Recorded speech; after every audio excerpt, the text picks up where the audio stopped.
Kasaragod district education department employees cooperative സൊസൈറ്റിയുടെ വാർഷിക general body യോഗം ഹോസ്ദുർഗ് ബാങ്ക് ഹാളിൽ നടന്നു. ജില്ലാ പഞ്ചായത്ത് അംഗം ജോമോൻ ജോസ് ഉദ്ഘാടനം ചെയ്തു. This news sponsored by Bobby Chemmanur international jewellers.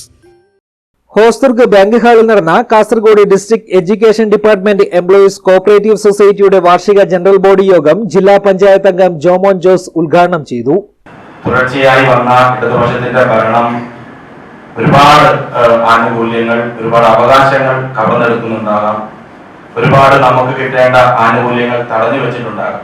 ബഹുമാനായ ശ്രീ AK ആന്റണി മുതൽ ഉമ്മൻചാണ്ടിയെ പോലുള്ള കോൺഗ്രസിന്റെ മുഖ്യമന്ത്രിമാർ ഈ നാടിന്റെ ഭരണത്തിന് നേതൃത്വം കൊടുത്തപ്പോൾ, പ്രത്യേകിച്ച് ബഹുമാനായ ഉമ്മൻചാണ്ടി സാറിനെ പോലുള്ള മുഖ്യമന്ത്രിമാർ ഈ ഭരണത്തിന് നേതൃത്വം കൊടുത്തപ്പോൾ നമുക്കൊക്കെ അധികമായി ലഭിച്ച ആനുകൂല്യങ്ങളെ കുറിച്ചും, അത് മറ്റൊരു സംഘടനയിൽപ്പെട്ട ആളുകളാണെങ്കിൽ പോലും ഐക്യജനാധിപത്യ മുന്നണിയുടെ UDFന്റെ കോൺഗ്രസിന്റെ ഭരണമായിരുന്നെങ്കിൽ ഇന്ന് ഈ അവസ്ഥ വരില്ലായിരുന്നു എന്ന് പറയുന്നത് പലപ്പോഴും ഒരുപക്ഷെ സ്വകാര്യ സംഭാഷണത്തിൽ പോലും കേൾക്കുന്ന ആളുകളാണ് ഞാനും നിങ്ങളുമൊക്കെ. പ്രസിഡന്റ് അലോഷ്യസ് ജോർജ് അധ്യക്ഷത വഹിച്ചു. ഏറെക്കാലത്തെ സേവനത്തിന് ശേഷം വിരമിച്ച മുൻ വൈസ് പ്രസിഡന്റ് സുരേന്ദ്രൻ മാസ്റ്ററെ ചടങ്ങിൽ വെച്ച് ആദരിച്ചു. അധ്യാപകർക്കും വിദ്യാഭ്യാസ വകുപ്പ് ജീവനക്കാർക്കും മികച്ച സേവനം നൽകുന്ന സൊസൈറ്റിയുടെ നേതൃത്വത്തിൽ വിവിധ പരീക്ഷകളിൽ മികച്ച വിജയം നേടിയ അംഗങ്ങളുടെ മക്കളെ ക്യാഷ് അവാർഡും മൊമന്റോയും നൽകി അനുമോദിച്ചു. അംഗങ്ങളുടെ മക്കളിൽ ബിരുദതലത്തിൽ മികച്ച വിജയം നേടിയ വിദ്യാർത്ഥികളെ ഹോസ്ദുർഗ് AO മിനി ജോസഫ് ഉപഹാരം നൽകി അനുമോദിച്ചു.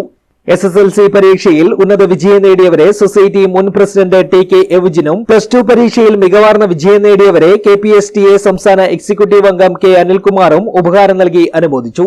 KP മുരളീധരൻ, കുഞ്ഞിക്കണ്ണൻ കരിച്ചേരി, ഡയറക്ടർമാരായ PK Biju, K Sugathan, K Shobha, KM Sojin George, TS Krishnan, TG Devasia, PR Seetha, K Surendran തുടങ്ങിയവർ സംസാരിച്ചു.